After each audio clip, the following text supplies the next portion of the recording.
Question number 1, NASA ने हाल ही में इंसानों के रहने के लिए कौन सा ग्रह खोजा है?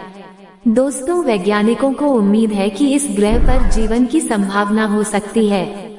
इस नए संभावित ग्रह को ग्लिसे 12b के नाम से जाना जाता है, जो वैज्ञानिकों की भाषा में एक्स्ट्रा सोलर ग्रह या एक्सोप्लैनेट है। ग्लिसे 12b एक छोटे और ठंडे लाल बौने तारे की परिक्रमा करता है, जो पृथ्वी से लगभग 40 प्रकाश वर्ष दूर है। क्वेश्चन नंबर 2, किस जानवर की 2 जीभ होती हैं? दोस्तों, इसका नाम है लीमा। भारत में भी इसे चिड़ियाघरों में देखा जा सकता है। यही वो दुनिया का अकेला जानवर है जिसके पास 2 जीभ होती है। क्वेश्चन नंबर 3, किस जीव के पास ना तो खून होता है और ना ही दिमाग? आपको जानकर हैरानी होगी कि स्टार फिश में दिमाग के अलावा खून भी नहीं होता है। ये अपने शरीर में पानी को पंप करके शरीर को पोषक तत्व पहुंचाती हैं। ये दिखने में काफी खूबसूरत लगती हैं। क्वेश्चन नंबर 4, सूर्य का तापमान पृथ्वी पर सबसे ज्यादा किस महीने में होता है? सूर्य की उष्णता इस बात पर निर्भर करती है कि धरती से संभवतः कितनी दूर है। मई जून में धरती अपने उत्तरी गोलार्ध में स्थित होती है, जिससे सूर्य के प्रकाश का संपर्क धरती के सतह से अधिक लंबी दूरी पर होता है। ये धरती के सतह को अधिक समय तक तापित करने की अनुमति देता है, जो मई जून में गर्मियों का तापमान बढ़ाता है। क्वेश्चन नंबर 5, स्पेस स्टेशन में रहने वाले अंतरिक्ष यात्री कितनी बार सूर्योदय देखते हैं? इंटरनेशनल स्पेस स्टेशन में करीब आधा समय सूर्य की रोशनी और बाकी समय पृथ्वी की छाया में रहता है। यानी स्पेस स्टेशन एक चक्कर में लगभग 45 मिनट अंधेरे और 45 मिनट उजाले में रहता है। यानी 24 घंटे में स्पेस स्टेशन में 16 बार सूर्योदय और 16 बार सूर्यास्त होता है। Question number 6, Hubble space telescope को अंतरिक्ष में कब लॉन्च किया गया था? अंततः 24 अप्रैल 1990 को अंतरिक्ष यान डिस्कवरी पृथ्वी की खाड़ी में सुरक्षित रूप से स्थापित हबल स्पेस टेलीस्कोप के साथ पृथ्वी से रवाना हुआ। अगले दिन हबल को कक्षा में छोड़ा गया, जो अंतरिक्ष के विशाल अज्ञात में झांकने के लिए तैयार था, जो दूर के विदेशी ब्रह्मांडीय तत्वों की एक झलक पेश करता था जिसका अभी तक वर्णन नहीं किया गया है। क्वेश्चन नंबर 7, अगर इंसानों को मंगल ग्रह पर रहना पड़े तो कैसे रहेंगे? इन वजहों से मंगल पर रहना बेहद मुश्किल है। यानी वहाँ पर ठंड बहुत ज्यादा होगी।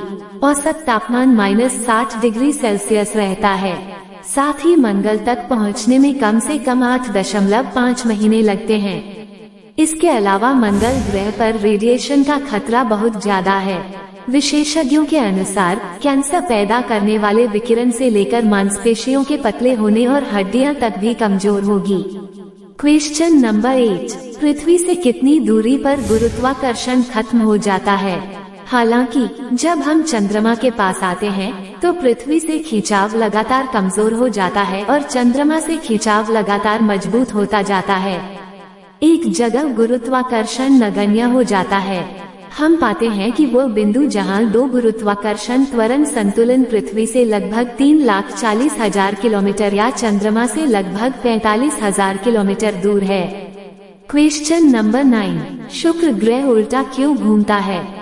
किसी विशाल क्षुद्र ग्रह या शायद किसी ग्रह के आकार का पिंड टकराव हुआ होगा। हो सकता है कि यह स्थिति बहुत से टकरावों के बाद बनी हो। इस टकराव के कारण ये ग्रह पूरी तरह से पलट गया होगा, जिससे इसके घूर्णन की दिशा बदल गई होगी। क्वेश्चन नंबर 10, बेन्नु किस प्रकार का क्षुद्र ग्रह है? बेन्नु टिल्डा 500 मीटर व्यास वाला एक बी प्रकार का क्षुद्र ग्रह है। ये हर 436.604 दिन या 1.2 वर्ष में सूर्य के चारों ओर एक परिक्रमा पूरी करता है और हर 6 साल में 0.002 AU के भीतर पृथ्वी के बहुत करीब आता है। ये करीबी मुठभेड़ें बेन्नु को 22वीं सदी के अंत में पृथ्वी पर प्रभाव डालने की उच्च संभावना देती हैं। क्वेश्चन नंबर 11, बादल क्यों फट जाते हैं? तापमान बढ़ने से भारी मात्रा में नमी वाले बादल एक जगह इकट्ठा होने पर पानी की बूंदें आपस में मिल जाती हैं। इससे बूंदों का भार इतना ज्यादा हो जाता है कि बादल का घनत्व बढ़ जाता है। इससे एक सीमित दायरे में अचानक तेज बारिश होने लगती है। इसे ही बादल फटना कहा जाता है। लास्ट क्वेश्चन, बदबूदार ग्रह कौन सा है? खगोलविदों ने हाल ही में पाया है कि यूरेनस के वातावरण में हाइड्रोजन सल्फाइड का उच्च स्तर है, एक यौगिक जिसमें सड़े हुए अंडे जैसी गंध आती है। किसी अन्य खगोलीय पिंड की गंध का एकमात्र प्रत्यक्ष विवरण अपोलो अंतरिक्ष यात्रियों से मिला, जिन्होंने दावा किया था कि चंद्रमा की धूल से निकली हुई बारूद जैसी गंध आती है। दोस्तों, ऐसे ही वीडियो पाने के लिए हमसे जुड़े हैं। धन्यवाद। जय हिंद।